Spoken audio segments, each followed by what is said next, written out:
there was nothing, no sounds, no indication, no horn, nothing. It was just there.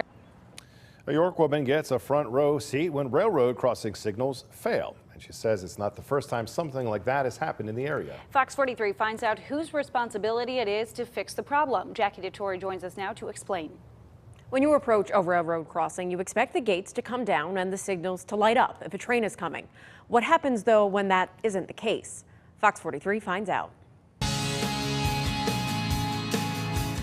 This was Linda Valenzuela of York's point of view at a railroad crossing intersection at North Belvedere Avenue and Company Street in the city. So I was there, I decided to take a video of it because, we do have a lot of kids around here. So the fact that there was no indication that there was, it just kind of popped up, was kind of scary. She was in the car with her kids and says she luckily looked both ways before going over the railroad tracks when a train came through.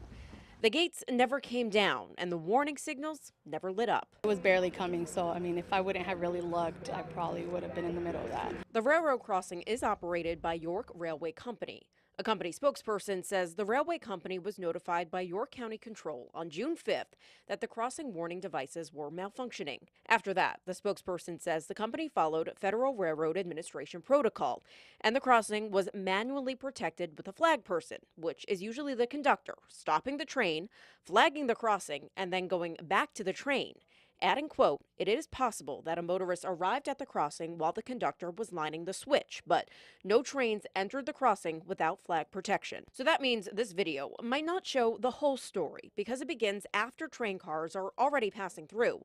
However, Valenzuela insists she never saw anyone waving a flag prior to the train coming through the intersection. It's a very busy street, very. So for something like that not to be working, it's pretty serious. Both the railway company and Valenzuela say the issue was fixed the next day. The railroad company spokesperson says the company still doesn't know what caused the gate and signal to not work that day, and also added that it's not unusual for train crews to have to flag crossings.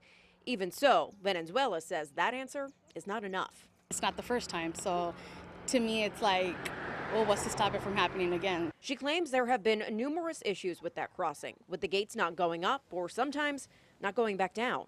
Get it fixed because we have too many people coming by, and my main concern is the kids. I got 5 kids of my own, and there's schools around here and there's just too many kids, so if something happens, it will be their responsibility.